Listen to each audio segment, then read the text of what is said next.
you just gave me a really good idea, I think. Let me run it by you. Sure. So,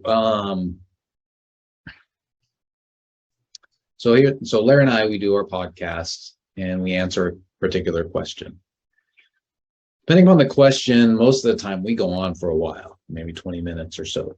So here's what I'm thinking, and what we've done a few times is at the very end of it, it's like, all right, Larry, so we've talked about the answer to how do I get my business ready to sell?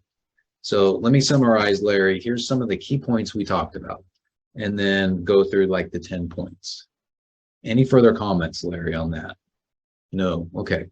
So then it almost is like we should take that summary that we do, that almost use the transcription of that summary and use that on the site. Why not? Why are you resisting putting the entire transcript on the site? Only, no, well, okay. So I'm saying that because that's where we concentrate, making sure it's really excellent and readable. Maybe like I go through that and make sure that that transcription is really good, as opposed to my VAs who've done the whole thing for the 30 minutes. So that way it's good and summarized, maybe put that at the top. I don't know. What do you think? So I do like the idea of having a summary on the top so people can read a paragraph or two about what this is about to decide if they want to invest in reading the whole thing. If the rest of the transcript is auto-generated and full of errors, and then probably it's best not even to publish that. Yeah. But I would be afraid of having not a critical mass of content on your page. So I think then summary. So it sounds like it might be a good thing to put the summary up at the top, almost like an executive summary. Make sure that that's well edited, and then put the rest of the, even though it's automatically generated initially, it's gone through my VAs. So you could do it two ways. One is get it on there with the summary to get it up. Yeah. And as time permits, take the time to edit the transcript to make it accurate, and remove the ums and ahs and all that, and publish it. At that point, it can be published later, because it sounds like the summary actually might be, if it's less than 500 words, then it's probably not a lot of value to Google. But if it's around 500 or even more in your summary, that might be all you really need. But what I'm wondering is, if you talk about really helpful content, that summary is more helpful than everything else to somebody. Well, I think the helpfulness has to do with uniqueness among other articles and content like that on the web. So for instance, you could, I know you guys wouldn't do this, but let's say we recorded a podcast and we just basically reiterated what everyone else has already said about a topic. That's not helpful from what I understand this helpful algorithm update is. If you, however, are contributing to it and saying something new and having a new and interesting perspective, maybe disagreeing with it a little bit, maybe adding some additional value, that's helpful. So it's not helpful in that the content's good. It's helpful in that it is good in comparison with what everything else. We're not just publishing it for publication's sake. We're publishing it because we want to say something additional.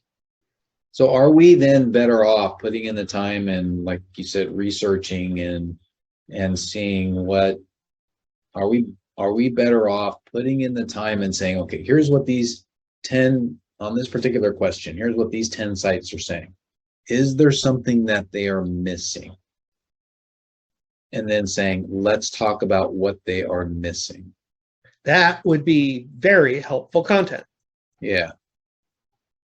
Or it would be like, hey, here's what these 10 articles are saying. They meander around.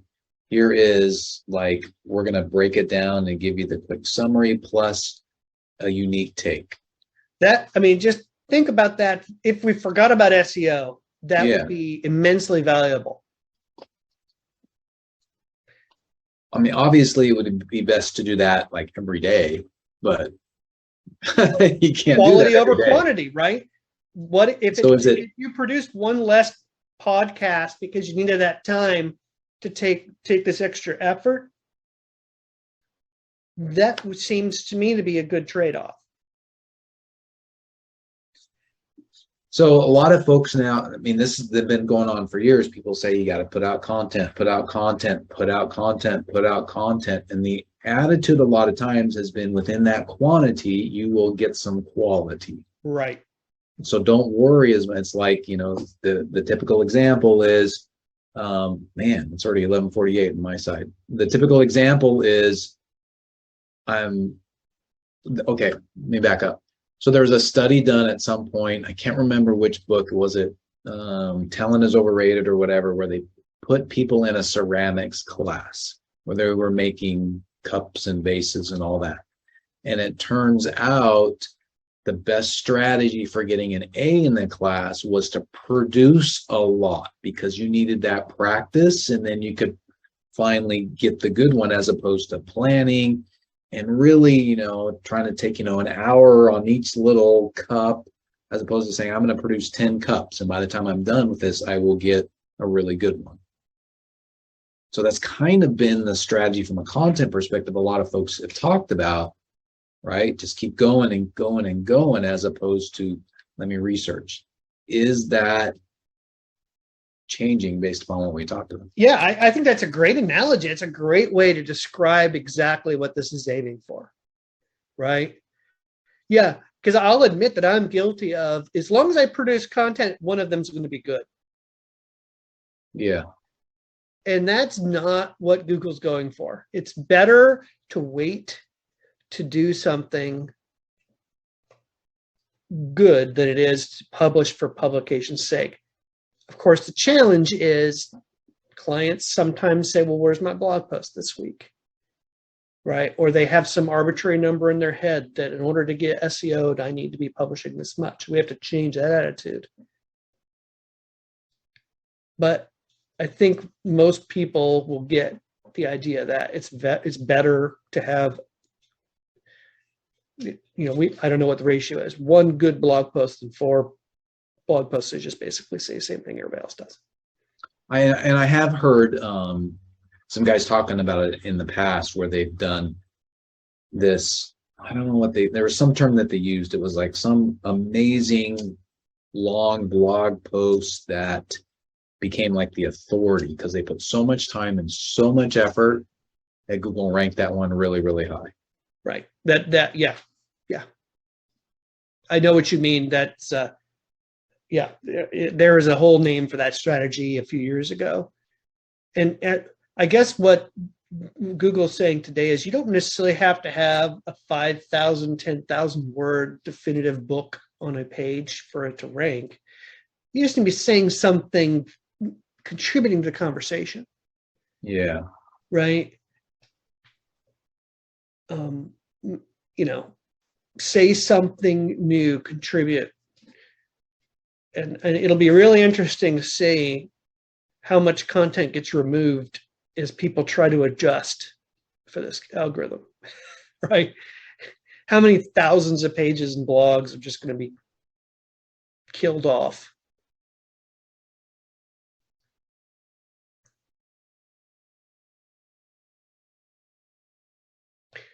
And I mean, this is a huge challenge for service providers who pay a la carte. Hey, if you sign up for our SEO campaign, we'll give you a blog post every week. Yeah, I can't do that. No, you really shouldn't. That would be a bad idea. Which, I mean, it's always been the pressure of, well, how good can it be if you're going to get 4 months, right? It's just going to, you know, someone's going to say something. That's a challenge. Yeah, what we're doing is like 1 a month, but it has to go through them. They have to approve it. Sometimes they make a lot of changes, other times it's a couple, but it goes through them. Yeah, I say that I, as the SEO, get to determine what you get. And some months it's going to be a blog post a week. And some months it's going to be one really, really good blog post. But like, give me the flexibility to do what's right for you. Don't hold me to numbers, because if you hold me to numbers, you're going to get crap because the pressure is always going to be to produce another.